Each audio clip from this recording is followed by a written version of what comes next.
Assalamualaikum Ustaz. Dalam hal musafir ke luar negara. Contoh dari Malaysia ke London.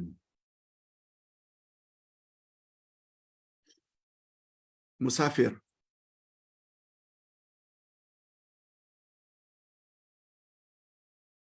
Permulaan KLIA sudah salat asar dan zuhur. Kita dah jamak takdim dah. Zuhur dan asar kita buat di KLIA. Sampai di London, waktu zuhur pada hari yang sama. Sampai di London katanya waktu zuhur hari yang sama. Tak nampak malam pun. Pertanyaannya, perlukah kita ulangi salat zuhur dan asar sebab kita dah lakukan di Malaysia? Zuhur dan asar dah kita lakukan di Malaysia. Apakah zuhur dan asar kita perlu buat lagi? Sebab sampai di London, destinasi, baru zuhur. Jawab ringkasnya, tak perlu. Tak pernah datang dari Nabi, zuhur hendaklah dibuat 2 kali dalam sehari. Asar 2 kali, tak. Cukup sekali. Ustaz buat contoh. Kita dari JB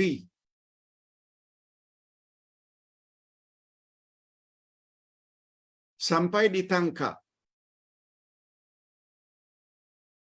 Kita salat zuhur dan asar jamak takdim sekitar jam 2. Langsung berangkat. Sampai di Sungai Besi, Kuala Lumpur, zuhur masih ada. Sikap kita ketika itu rehat saja. Sampai maghrib. Zuhur tak perlu ulang balik. Asar tak perlu ulang balik. Jangankan luar negara. Dalam negara pun kita tak perlu buat perkara yang sama. Zuhur sekali, asar sekali. Kalau jamak, sama ada jamak takdim atau jamak takhir. Wallahu a'lam.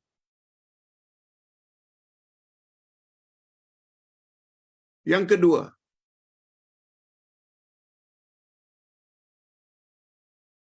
dalam perobatan ruqyah, maksudnya ruqyah jampi. Apa itu saka? Apa betul kaedah ini, Ustaz? Yang mengatakan saka itu, ada satu family yang saya kenali, kata penanya, berobat 2 orang anaknya cara ini, yaitu pada orang yang pakar merawat saka. Lapor mereka, kesannya positif. Maknanya dengan izin Allah sembuh. Cuma negatifnya, anak-anak tersebut yang sudah sembuh daripada saka,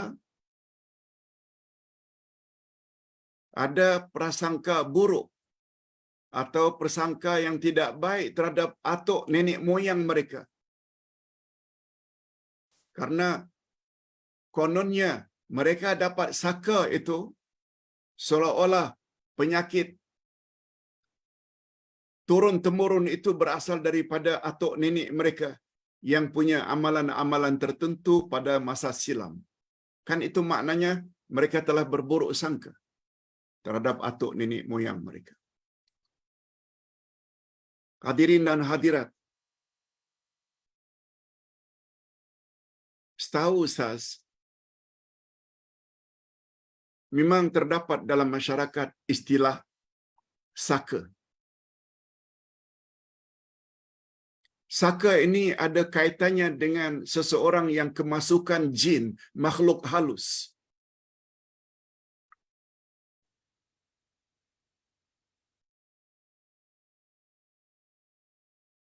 Kemasukan makhluk halus ke dalam kemasukan makhluk halus ke dalam diri manusia memang memungkinkan. Jangan kata tak mungkin.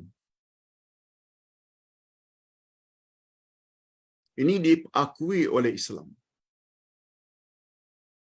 Yang namanya sihir ke, yang namanya santau ke, mengirim jin-jin tertentu ke dalam diri seseorang ke, sehingga mengamuk, sehingga tak sadarkan diri, sehingga memang wujud.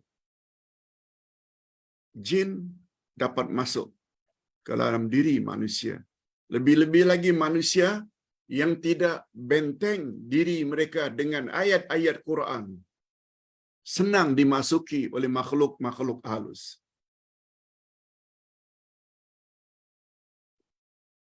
Jadi kalaulah saka itu kononnya amalan-amalan atau keyakinan tertentu, barangkali nenek moyang dulu suka memuji-muji jin, syaitan untuk mendapat manfaat, supaya dapat kebal, supaya dapat ini dan itu, kononnya ketika mereka meninggal dunia, jin itu tidak mau lari, kecuali masuk ke salah satu zuriat atau keturunannya, kalau tidak anak cucu. Kebarangkalian itu memang memungkinkan. Lalu kita berobat, yang namanya ruqyah, baca ayat-ayat tertentu, boleh sembuh. Lebih-lebih lagi zikir la ilaha illa anta, maaf, la ilaha illallah wahdahu la syarikalah, lahul mulku wa lahul hamdu wa huwa ala kulli syai'in qadir. Apabila dibaca 100 kali dalam sehari, syaitan tak boleh masuk. Ustaz ada sebut dalam buku Ustaz sebelum ini, penyakit ain dan cara merawatnya.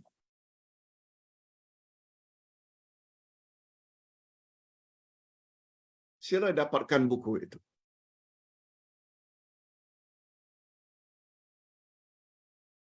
Hanya saja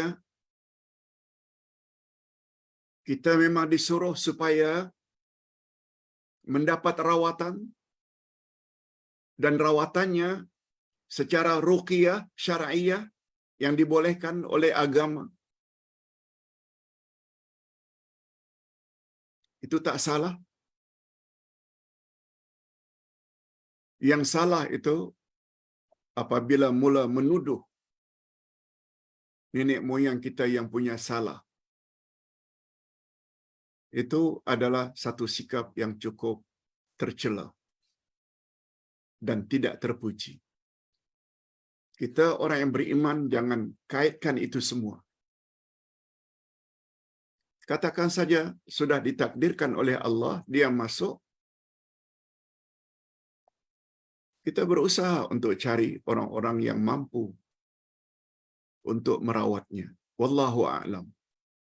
Dalam hal ini Ustaz terpaksa batasi sebab itu bukan bidang Ustaz. Ustaz hanya sebut secara umum sahaja.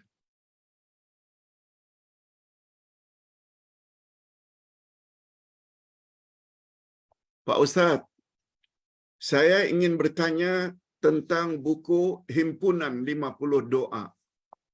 Muka surat 29. Coba tengok. Muka surat 29. Ada typing error, Pak Uday? Atau bagaimana bacaannya? Mungkin Uday boleh guna voice message agar jelas bacaannya. Terima kasih. Nah, bila Ustaz lihat muka surat 29 ini, Barangkali yang bertanya itu muskilah tentang baris ketiga dari bawah. Ustaz baca. Doa agar mudah membayar hutang. Itu topiknya. Ustaz baca. Allahumma malikal mulki tu'til mulka man tasha wa tanzi'ul mulka mimman tasha wa tu'izzu man tasha wa tudhillu man tasha biyadikal khair innaka ala kulli syai'in qadir.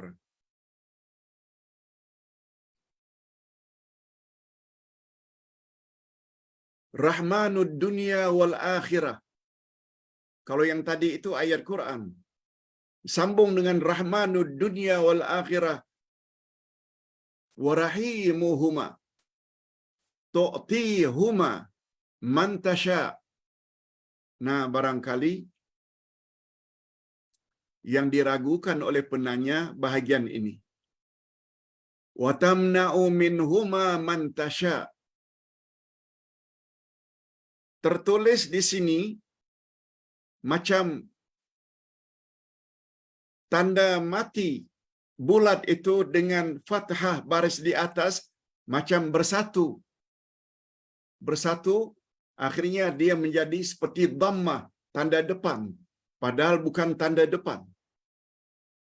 Sebenarnya ta berbaris atas, wata, mem itu mati, mati, watam, nun berbaris di atas, ain berbaris di depan. Watam na'u min huma. Watam na'u min huma.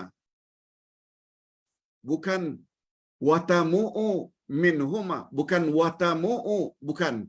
Watam na'u min huma man tasha. Irhamni rahmatan tughnini biha an rahmati man siwak. Itu penjelasan Ustaz.